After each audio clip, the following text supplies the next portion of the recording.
ಜಿಲ್ಲೆಯ ಸಕ್ಕರೆ ಕಾರ್ಖಾನೆಗಳಿಗೆ ಕಬ್ಬು ಪೂರೈಸಿದ ಬೆಳೆಗಾರರಿಗೆ ತಕ್ಷಣ ಹಣ ಪಾವತಿಸದಿದ್ದರೆ ಬೀದಿಗಿಳಿದು ಹೋರಾಟ ಮಾಡಬೇಕಾಗುತ್ತದೆ ಎಂದು ರೈತ ಮುಖಂಡ ಕೆಡಿ ಗಣೇಶ್ ಎಚ್ಚರಿಕೆ ನೀಡಿದ್ದಾರೆ. ಪಟ್ಟಣದ ಪ್ರವಾಸಿ ಮಂದಿರದಲ್ಲಿ ಕರೆದ ಸುದ್ದಿಗೋಷ್ಠಿಯನ್ನು ಉದ್ದೇಶಿಸಿ ಅವರು ಮಾತನಾಡಿದರು. ನಂತರ ಕಾರ್ಖಾನೆಗಳಿಗೆ ಕಬ್ಬು ಪೂರೈಸಿ 45ರಿಂದ 50 ದಿನಗಳು ಕಳೆದಿವೆ. ಆದರೆ ಕಬ್ಬು ಬೆಳೆಗಾರರ ಖಾತೆಗೆ ಇನ್ನೂ ಹಣ ಜಮಾ ಆಗಿಲ್ಲ. ಇದರಿಂದ ರೈತರು ಆರ್ಥಿಕ ಸಂಕಷ್ಟ ಎದುರಿಸುತ್ತಿದ್ದಾರೆ. ಈಗಾಗಲೇ ಈ ಬಾರಿಯ ಅತಿವೃಷ್ಟಿ ಹೊಡೆತಕ್ಕೆ ರೈತರು ಸಿಲುಕಿ ತೊಂದರೆ ಅನುಭವಿಸುತ್ತಿದ್ದಾರೆ. ಆದರೆ ಇದೀಗ ಕಬ್ಬಿನ ಹಣ ಪಾವತಿಗೂ ವಿಳಂಬ ಮಾಡುತ್ತಿರುವುದರಿಂದ ಕಬ್ಬು ಬೆಳೆಗಾರರಿಗೆ ಗಾಯದ ಮೇಲೆ ಬರೆ ಎಳೆದಂತಾಗಿದೆ. ಜಿಲ್ಲೆಯ ಎಲ್ಲ ಕಾರ್ಖಾನೆಗಳಿಗೂ ಸೇರಿ ಇದುವರೆಗೂ 1 ಲಕ್ಷ ಮೆಟ್ರಿಕ್ ಟನ್ ಕಬ್ಬು ನುರಿಸಿವೆ. ರೈತರಿಗೆ 30 ಕೋಟಿ ರೂಪಾಯಿ ಪಾವತಿ ಮಾಡಬೇಕಾಗಿದೆ. ಈಗಾಗಲೇ ಜಿಲ್ಲಾಧಿಕಾರಿಗಳು ಕೂಡ ಕಾರ್ಖಾನೆ ಮಾಲೀಕರಿಗೆ ಕಬ್ಬು ಬೆಳೆಗಾರರಿಗೆ ಹಣ ಪಾವತಿಸುವಂತೆ ನೋಟಿಸ್ ಕೂಡ ನೀಡಿದ್ದಾರೆ. ಹಣ ಪಾವತಿ ಮಾಡದೆ ಕಬ್ಬು ಬೆಳೆಗಾರರೊಂದಿಗೆ ಮಾಲೀಕರು ಚೆಲ್ಲಾಟ ಆಡ್ತಿದ್ದಾರೆ. ಇನ್ನಾದರೂ ತಕ್ಷಣವೇ ಎಲ್ಲ ಕಾರ್ಖಾನೆ ಮಾಲೀಕರು ಎಚ್ಚೆತ್ತುಕೊಂಡು ಕಬ್ಬು ಪೂರೈಸಿದ ಎಲ್ಲ ಬೆಳೆಗಾರರ ಖಾತೆಗೆ ಪೂರ್ಣ ಹಣ ಪಾವತಿಸಬೇಕು. ವಿಳಂಬ ಮಾಡಿದರೆ ರೈತರೊಂದಿಗೆ ಸೇರಿ ಬೀದಿಗಿಳಿದು ಹೋರಾಟ ಮಾಡ್ತೇವೆ ಎಂದು ಎಚ್ಚರಿಸಿದರು. ಇನ್ನು ಸುದ್ದಿಗೋಷ್ಠಿಯಲ್ಲಿ ಪ್ರಮುಖರಾದ ಡಾಕ್ಟರ್ ಜಗದೀಶ್ ಭೂರೆ, ಕರಬಸಪ್ಪ ಧೂಳ ಇದ್ದರು. ಪತ್ರಗೋಷ್ಠಿ ಮಾಡೋ ಉದ್ದೇಶ ಏನಂತಂದ್ರೆ, ನಮಗೆಲ್ಲ ಗೊತ್ತಿದ್ದಂಗೆ ಈ ಕಬ್ಬಿಂದು ಏನು ಬೆಲೆ ದುಡ್ಡು ರೈತರದ್ದು ಏನು ಕಬ್ಬು ಹೋಗ್ಯದ.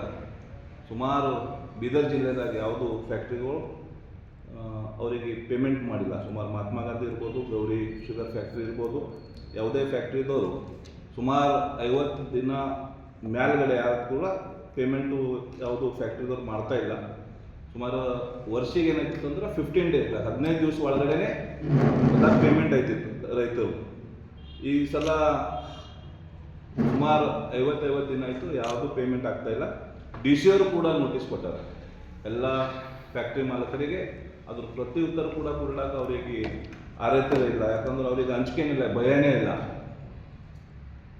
ಕೂಡಲೇ DC ಅವರು ಹಾಗೂ ಸರ್ಕಾರ ಅವ್ರ ಮೇಲೆ ಕ್ರಮ ಕೈಗೊಳ್ಬೇಕಂತ ನಮ್ಮ ಎಲ್ಲ ರೈತರ ಪರವಾಗಿ ಅವರಿಗೊಂದು DC ಮೇಡಮ್ ಅವರಿಗೆ ಒಂದು ವಿನಂತಿ ಇದೆ.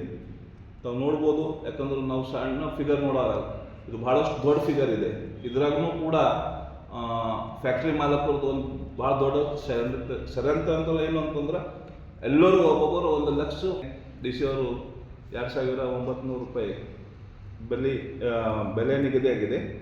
ನಾವು 1 ಲಕ್ಷ ಅದು ಕ್ಯಾಲ್ಕುಲೇಟ್ ಮಾಡಿದ್ರೆ ಇವತ್ತು ಸುಮಾರು 29 ಕೋಟಿ ರೂಪಾಯಿ ಇವತ್ತು ಒಬ್ಬೊಬ್ಬರು ಫ್ಯಾಕ್ಟ್ರಿ ಜೊತೆ ಅವ್ರವ್ರ ಹತ್ರ ಇದೆ.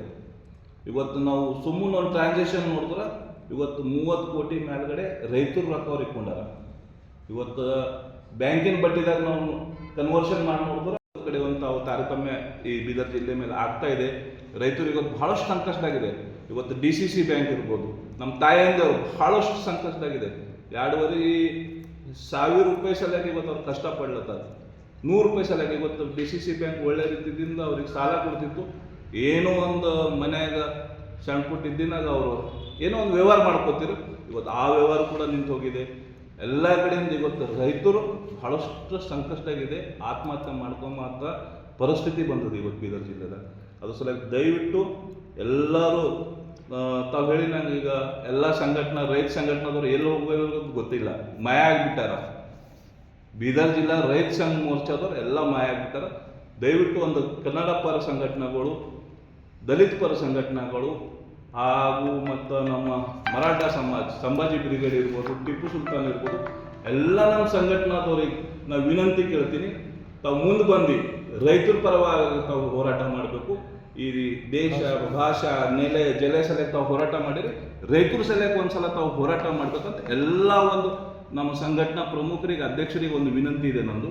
ಯಾಕಂದ್ರೆ ನಾನು ಒಬ್ಬ ಸಂಘಟನಾ ಬಂದು ನಮ್ಗೆ ಗೊತ್ತಿದೆ ಏನು ಕಷ್ಟ ಇರುತ್ತೆ ಸಂಘಟನೆ. ಖರೆ ಇದು ಒಂದ್ಸಲ ಮತ್ತು ವಿನಂತಿ ವಿಶೇಷ ಆಗಿ ತಾವು ಗುರುಗಳು ಎಲ್ಲ ನಮ್ಮ ಈ ಭಾಗದ ದೊಡ್ಡ ದೊಡ್ಡ ಮಠಾಧೀಶರು ತಾವು ಏನೇನೋ ಬೇರೆ ಬೇರೆ ಒಂದು ಸ್ಟೇಟ್ಮೆಂಟ್ ಕೊಡ್ತೀರಿ ರೈತರ ಪರವಾಗಿ.